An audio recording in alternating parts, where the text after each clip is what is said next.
Welcome to Hydrogen Rising, a bi-weekly podcast created and hosted by the global law firm K&L Gates that brings you analysis of critical, cutting-edge issues impacting the global hydrogen market. We look forward to your engagement and feedback. And of course, don't hesitate to reach out if you have ideas about new topics you'd like us to cover. Welcome back to Hydrogen Rising, everyone. I'm David Wochner, a partner in the Washington, D.C. office of the global law firm K&L Gates and co-leader of the firm's global hydrogen practice.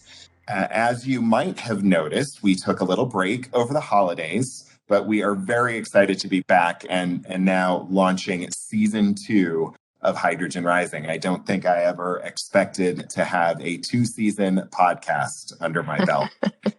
Me neither, David. Yeah, and there's that awesome voice, joined as usual by my co-host, Sandra Safro, Associate General Counsel for Energy and Technology Regulation at the Edison Electric Institute here in DC. Sandy, it is great to be back in the booth with you. Great to be back with you too, David, and great to be back with all of our listeners. So I'm kind of reflecting, Sandy, it's been 2 months since our last episode, and I'm kind of reflecting back on the developments that we have seen over the last 2 months. The last 2 episodes in November that we recorded, of course, covered the passage of the historic bipartisan infrastructure legislation in Washington, which is advancing significant opportunities for hydrogen deployment in the United States. And then also an episode on COP26 and the opportunities and future coming out of COP26 for hydrogen and other clean energies. And so as I reflect on that and what's happened in the last 2 months, it's really striking the pace of development and the pace of change. And so what I thought, Sandy, we might do this episode, just you and I, kind of have a quick discussion about some of those developments, highlight a few things that we've seen in the news and that we're aware of for our listeners, and then maybe give a little bit of a preview of some of our upcoming guests for season 2 of Hydrogen Rising. Does that sound like a plan to you?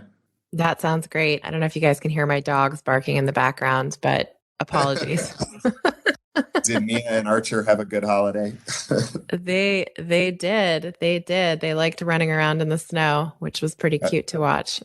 That's great. So, I think a good place to start here for us is the U.S. Department of Energy, which obviously is going to be a critical player as we develop the hydrogen universe here in the United States, particularly coming out of the bipartisan infrastructure law, because of the role that the legislation gives to DOE in advancing the industry.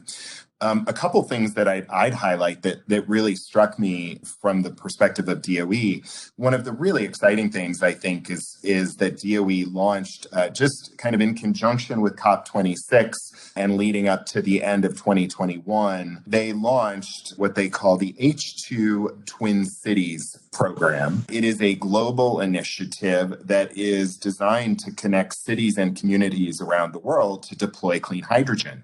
Very exciting and something we need to do. Through the H2 Twin Cities program, the idea is that 2 or more cities can apply to DOE for support, grant money, to share ideas, to mentor, create learning opportunities with each other, and really build a community around hydrogen best practices and strengthening the global commitment, while at the same time, I would say, strengthening through those best practices the commitment to environmental justice, social equity, and clean energy jobs. And I think, interestingly, cities have a really important role to play in how hydrogen gets rolled out, given municipalities and their infrastructure.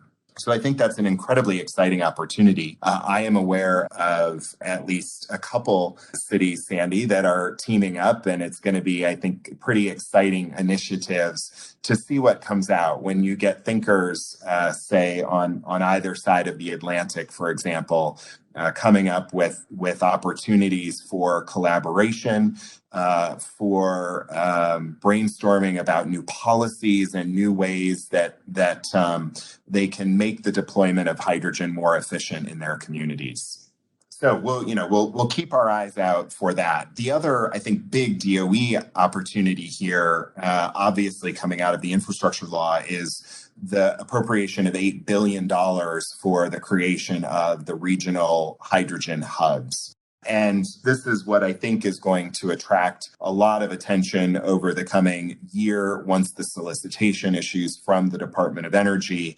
And I expect, Sandy, that you and I will have a number of guests talking about the Hydrogen Hub Initiative, perhaps talking about proposals for hydrogen hubs in various regions of the country. But notably, quite recently, the Department of Energy launched what's called H2 Matchmaker, which is an online tool that DOE has put together. It's essentially an information resource to assist entities that are interested in the hydrogen value chain in finding other interested parties, essentially a matchmaker, bringing together suppliers and end users with the prospect of developing a hydrogen chain. And I think this is hopefully going to be a very useful tool as companies and organizations look to take advantage of the hydrogen hub. David, just one point on the hydrogen matchmaker tool, which I think is helpful for our listeners to bear in mind, is that it appears to be kind of an opt-in form. So if you want your information to be part of the database, you need to actually go into the DOE website. They've got a form that's now live that you can fill out. From just a quick look at it, it looks like it's a pretty straightforward questionnaire. And so if you want your information up there, you really need to go in and put it in there. That tool looks like it's going to be most useful if people actually opt in and participate. So hopefully that's the direction that folks in the hydrogen industry will take, and it will really help do the matchmaking work, which is pretty cool. Yeah, for sure, Sandy. And just to point people in the right direction on the web, if you go to the Energy Department, energy.gov for the U.S. Department of Energy, and check out the Hydrogen and Fuel Cell Technologies Office, you'll find a link for the H2 Matchmaker program there. So really excited about that. Maybe, Sandy, we can get Dr. Sunita Satyapal, who's been a guest on the podcast before, to come back and talk to us once the solicitation issues for the hubs, and to talk about the Matchmaker tool. I think that's exciting.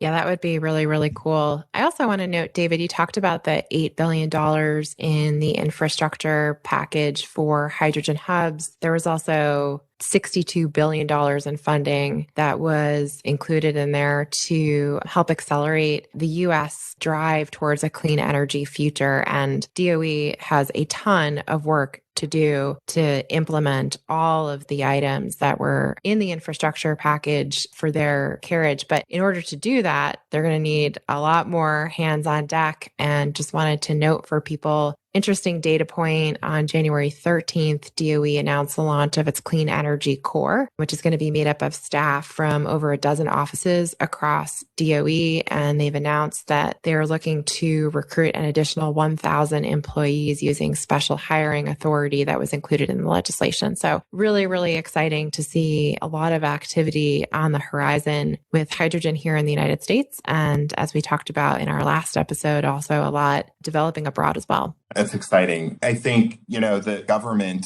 obviously is going to play a critical role. But one of the exciting things, I think, Sandy, is seeing private companies who are beginning to take steps to explore and to figure out how they can engage with hydrogen in an effort to decarbonize their operations. I saw exciting news recently that New Jersey Resources, your great home state of New Jersey, and their affiliate, New Jersey Natural Gas, the local distribution company, launched a green hydrogen pilot project, essentially, I think, making the natural gas utility there the first on the East Coast to begin blending hydrogen into the gas distribution system. It's an incredibly smart move, I think. We've seen other local distribution companies and utilities begin to take similar steps. I think utilities in Southern California have been exploring that and doing modeling. And this is the kind of work that needs to be done in order to understand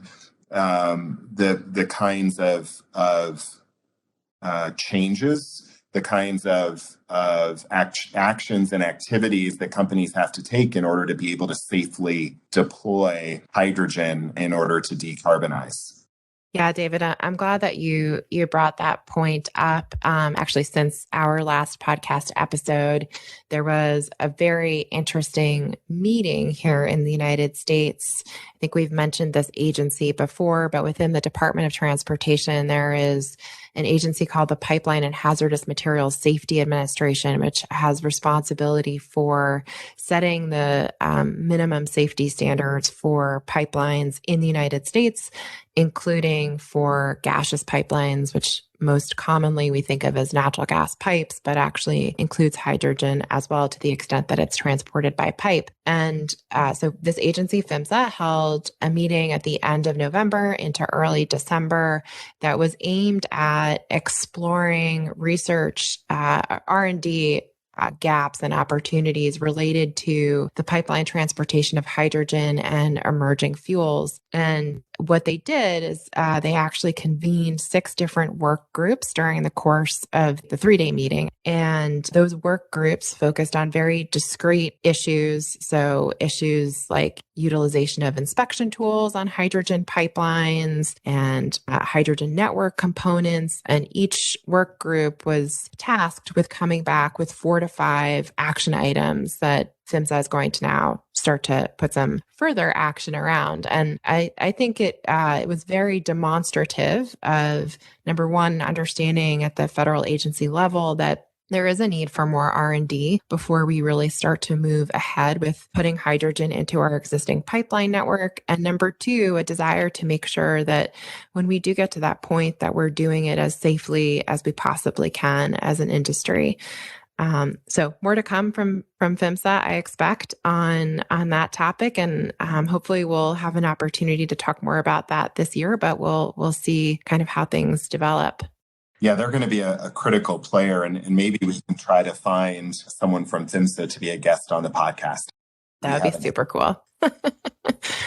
There was actually another development kind of sticking with the city's theme here that we have, I guess, inadvertently established through our conversation. But one of the things that stuck out to me also was been seeing a number of different pilot and demonstration projects popping up in the news that focus more on the way that you and I and our listeners as individuals use energy every day, and that's in our homes. And to that end, there have been a couple of pilot projects related to use of hydrogen for home heating and in appliances. There's one demonstration project over in the UK that caught my eye. I think the community is called the Gateshead Homes, and they have a great photo of a hydrogen cooktop stove. And I think it's really interesting because they highlight in the discussion that there was a safety concern that using pure hydrogen for cooking purposes could be a little challenging for people because of a misconception that there would actually be an invisible flame, that you wouldn't see sort of that blue flame that we're all used to seeing with our gas cooktops. But in reality, what they've concluded is that the flame is visible. It's orange. It's really pretty in this photograph. And so I think it's very exciting to see companies really trying to move ahead with deploying hydrogen in a way that impacts our everyday lives. And just another company that's doing that is Southern California Gas, or SoCal Gas here in the US, has an initiative called H2 Hydrogen Home, or their H2 Hydrogen Home project. And maybe that's another theme that we can explore on our podcast this year too, David, is kind of some of the evolution of the hydrogen projects into our daily lives. Yeah, I mean, that's amazing. And I think, Sandy, that you and I have touched on this theme since first launching Hydrogen Rising, the broad permeability, if you will, of hydrogen. I think you will often hear critics of hydrogen challenge hydrogen as perhaps an extension of the fossil fuel industry. But I do think the fact is there are a number of sectors in our economy where hydrogen is going to be a critical tool to decarbonize those sectors. And I think it's not to say that hydrogen is the answer for everything. It isn't, right? We know that. But it does provide really, really exciting opportunities in a number of areas. So with that, we can begin to wrap up. I think, it's probably worth highlighting for our listeners. We've got some exciting guests who are going to be joining us this season of Hydrogen Rising. Our next episode is actually going to feature the launch of a brand new coalition, the Hydrogen Fuel Cell Bus Council, which we're going to be excited to host the principals from that new coalition, which I think is going to play an important role transportation fleets around the world, particularly public transportation. There have been, Sandy, a ton of states in the news over the last couple of months, efforts that state governments are making to advance hydrogen. I think in some cases, quite specifically in response to the legislation that was passed by Congress and the opportunity to bid for hydrogen hubs. And so I think we are going to look to get some representatives from those states, whether at the executive branch level of those states or perhaps some other function within the state, but to talk to us about state level hydrogen initiatives and how those can help build out the national. And then, of course, as issues emerge, we will have colleagues from K&L Gates here with me join to provide insights and of course, read any tea leaves that need to be read. So I'm really looking forward to this season. I think we're going to have some great conversations. Yeah, I'm looking forward to it too, David. Now I'm really thinking back to our first episode and really just how much has happened in that. I guess it's almost an 18-month period, and it's really exciting to still have this podcast going and also to still have so many new and interesting and exciting things on the horizon. So very much looking forward to this season and I guess finding out what the unknown is that lies ahead of us. Thanks again to all of our listeners for joining today. We're very excited about giving you more content this year. In 2022, there's going to be a lot of exciting things to talk about. Of course, don't forget to check out the Hydrogen Handbook. That is my firm, K&L Gates, market-leading publication that covers commercial, regulatory, and policy issues impacting the hydrogen value chain across a wide range of global jurisdictions. You can find that at klgates.com/hydrogen. And of course, if you have any questions about issues we've talked about today, or just want to get in touch with ideas about topics for future conversations on Hydrogen Rising, please don't hesitate to reach out to either me or Sandy. Until next time, stay tuned for the next episode of Hydrogen Rising. Thank you for listening to this episode of Hydrogen Rising. Be sure to subscribe to receive timely notifications of future episodes and check out our market-leading publication, the Hydrogen Handbook, on our website at www.klgates.com.